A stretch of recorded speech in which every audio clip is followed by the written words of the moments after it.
Tatlong resource person lamang ang dumating kung kaya't mga bakanteng upuan ang sumalubong sa mga mambabata sa mataas na kapulungan ng Kongreso sa pagpapatuloy po yan ng investigasyon ng Senado sa pag-aresto kay dating Pangulong Duterte. Inisnab kasi ng mga miyembro ng gabinete at mga opisyal ng AFP ang naturang ikalawang hearing sa kontrobersyal na issue. Tinawag naman ng chairperson ng Senate Committee on Foreign Relations na isa itong kaduwagan ang hindi pagsipot ng mga opisyal ng executive branch, kaya lalo lamang nagpapalakas sa duda na may itinatago ang Malacanang. Kunin natin ang live report ni Mean Corvera. Mean. Alex, Ali, nilangaw nga ang pagdinig kanina ng Senado sa isu ng pagpapaaresto kay dating Pangulong Rodrigo Duterte. Bukod dun sa tatlong resource person, hindi nga dumalo sa pagdinig ang lahat ng government officials na inimbita dahil nanindigan ng Malacanang na nasagot na ang lahat ng isu, katunayang naglabas na ng report ang Committee on Foreign Relations. Gaya ng inaasahan, inisnab ng mga miyembro ng gabinete at mga opisyal ng PNP at Armed Forces of the Philippines ang ikalawang pagdinig ng Senado sa isyu ng pagpapaaresto kay dating Pangulong Rodrigo Duterte. Batay na rin yan sa naunang sulat ni Executive Secretary Lucas Bersamin sa Senado na hindi dadalo ang mga opisyal ng gobyerno at isinangkalan ang executive privilege. Kaya ang mga senador dismayado. Siyempre po, nalulungkot po ako na para tayong pumunta ng birthday party, walang dumating na bisita. Napakalungkot naman po. Malungkot yung Pilipino, malungkot rin yung hearing natin. Ayon kay Senador Amy Marcos, ang hindi pagsipot ng mga opisyal ay lalo lang nagpapalakas sa duda na may itinatago ang Malacanang. May sikat na kasabihan. Hidden truths are unspoken lies.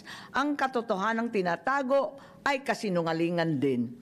At mukhang ganun ang nangyayari ngayon sa pagtatago ng katotohanan gamit ang executive privilege at sub judice, nagmimistula tuloy na may cover-up sa mga nangyayari. Sa kabila niyan, itinuloy ang investigasyon ng komite. Sa pagdinig, inilantad ni Marcos ang ilan sa mga detalye paano na proseso ng mga taga-International Criminal Court ang kaso laban sa dating Pangulo. Sa nakuhang impormasyon ni Marcos, ilang matataas sa opisyal umano ng Department of Justice ang nakipagpulong sa presidente ng ICC sa Japan.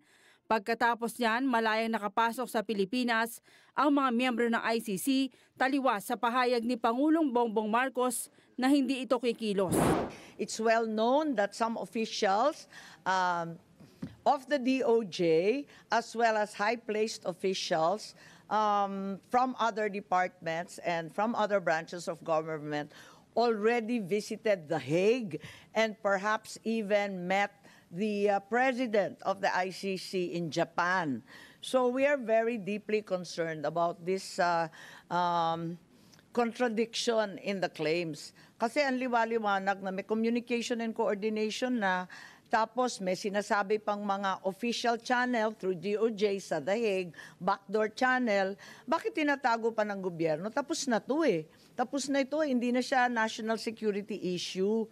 How could the administration have known for weeks, if not months, in advance that the ICC will issue a warrant of arrest if, as claimed by the Secretary of Justice, the country was not communicating?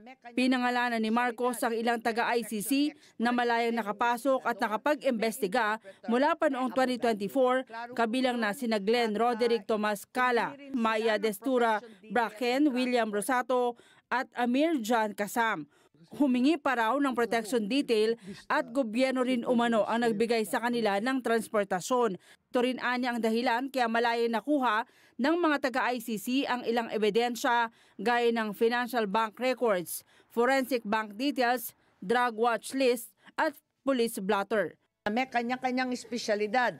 May protection expert, may investigador, may interpreter, may abogado. Klaro po yun at humingi rin sila ng protection detail and transport sa Pilipinas. So maliwanag na ang Pilipinas ay tumulong at talagang nagpakita ng partisipasyon. Matagal na ito, Mayo pa, tapos October pa, kaya nagtataka po tayo kung bakit tinatanggi nung ating mga opisyal na may ganito.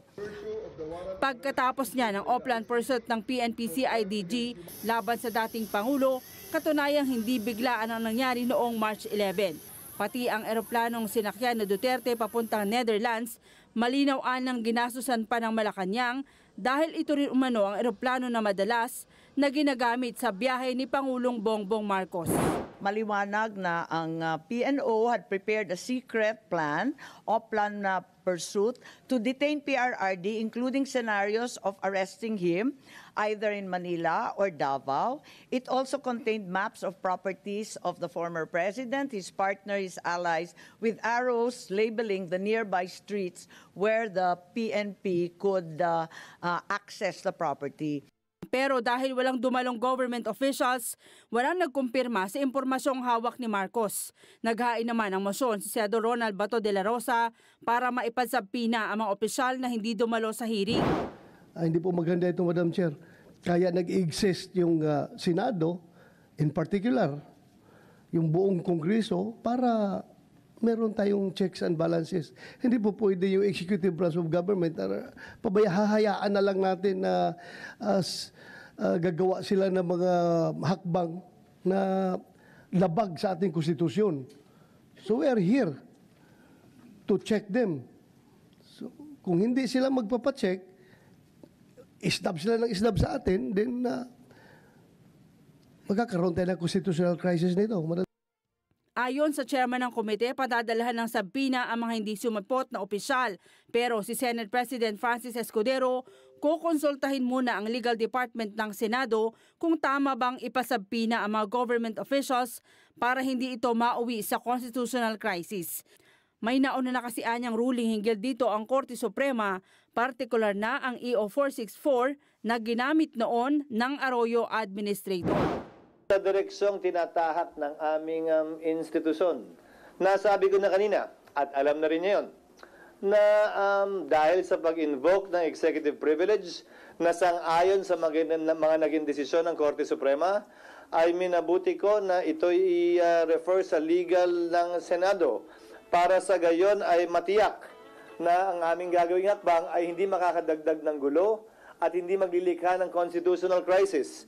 Dahil sa dulo, anumang compulsory process na i-issue ng Senado na hindi kayang ipatupad ng Office of the Sergeant at Arms, siyempre hihiling ng tulong yan sa tanggapan ng Philippine National Police. Paano mo ipapatupad yon kung hindi sumasang-ayon ng executive doon?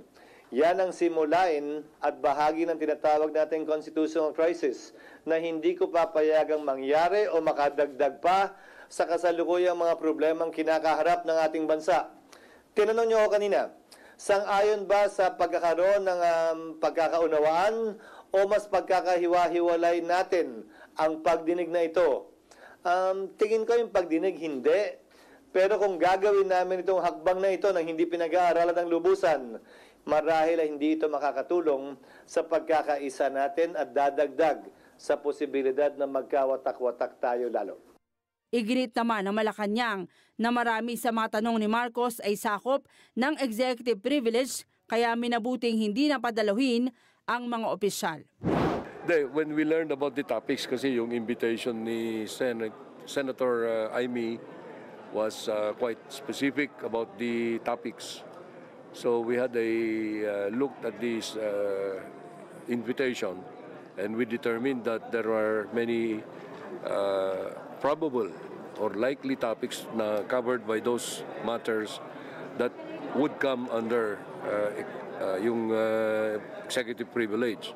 So it was best to get ahead with a letter to the senator and to the Senate President so that they would be formally informed that in that hearing our cabinet secretaries and other executive officers would be not forced to respond to questions.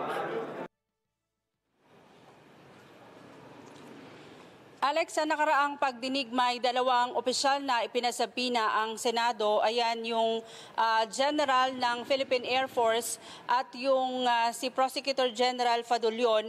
Pero binawi yung pirma, hindi muna ipinadala yung sabina dahil ayon kay Senate President Francis Escudero, ikukonsulta muna yan sa legal team ng Senado. Pag-aaralan din daw ng Senado kung kinakailangan nilang muling dumulog sa Korte Suprema para linawin yung issue ng executive privilege. Alex. Okay, Mayan. So kung ganon ang kinakatakot ni Senate President Chis Escudero na magkaroon ng constitutional crisis, so ano ang magiging pasya ng komite? Wala. Susunod na lang sila sa liderato ng Senado, parang ganon? Ang sabi kanina ni Senator Amy Marcos, hihintayin niya yung pasya ni Senate President Francis Escudero. Magsusumiti pa rin daw sila ng mga pangalan na padadalhan ng sabina para mapaharap sa susunod na pagdinig. Pero ang paninindigan ni Escudero, yung magiging posisyon ng legal team ng Senado, yung kanilang susundin. Okay, meron bang mga mungkahi na kung maaari gawin itong executive session para at least hindi ito sa publiko marinig at malaman ng taong bayan? Ang katwiran dyan, Alex, sasagot na daw nung nakaraang pagdinig. Katunayan ay nakapagbigay na ng preliminary findings yung tanggapan ni Marcos. Kaya ang pagkakaakala ng Malacanang ay tapos na yung hearing at yun na yung rekomendasyon na inilabas, yun na yung gagawin para bumalangkas ng anumang panukala na para hindi na maulit yung mga ganitong insidente. At Mayan, what I mean, dito sa pangalawang pagdinig, maraming mga lumabas na mga impormasyon na dapat rin siguro sagutin ng Malacanang, di ba? So, pwede ba yung executive session?